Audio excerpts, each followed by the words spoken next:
Superstitions have been around since the dawn of man. They're irrational beliefs we have, and they help us make sense of the world. And so from a psychological perspective, what they do is help us feel like we have some control where we don't have control. And that helps people keep moving forward. We have superstitions for lots of different times in the year, and one of them is New Year's. You eat certain things on the first day of the year.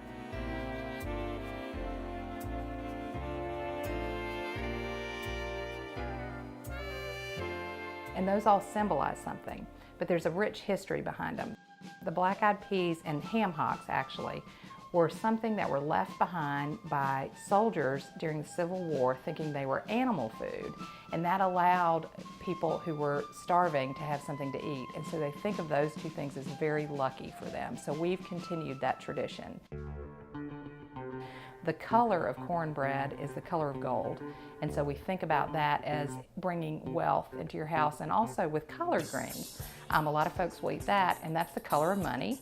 And so we believe that if you eat those things, you will have good luck and bring money into your new year. So another thing we do is we shoot off fireworks, and that's really one of those things where we're warding off evil spirits. If you make all that noise, you will chase them away, and that will have you have a luckier year and a healthier, happier year. Another thing we think about with the new year and superstitions is starting off fresh. And one of the ways we do that is by having our house look the best it can be. And then there's this other interesting thing. Your first visitor of the new year, you want that person to represent what's going to happen to you in that year. And so really you want them to be tall, dark, and handsome, because that's all good stuff. Superstitions really work. And that's what's so complicated, because they're really based on irrational thinking. They really don't work, okay? They work because you believe they work, and it's like the placebo effect. If you really are confident in something, it makes you more confident, it makes you work harder and be more focused. We have something called intermittent reinforcement, and this is a type of human learning, and it's the most powerful way that humans learn.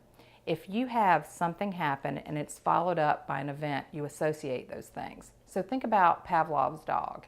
If you ring a bell and you serve dinner, you start realizing the bell symbolizes dinner, and remember that caused the dog to salivate and expect the food. That's what intermittent reinforcement is. So another thing we do at the stroke of 12 on New Year's Eve is we kiss someone. And if you think about intermittent reinforcement, and it may or may not happen, you might as well just kiss, because you may be missing out on that good luck around the corner if you don't.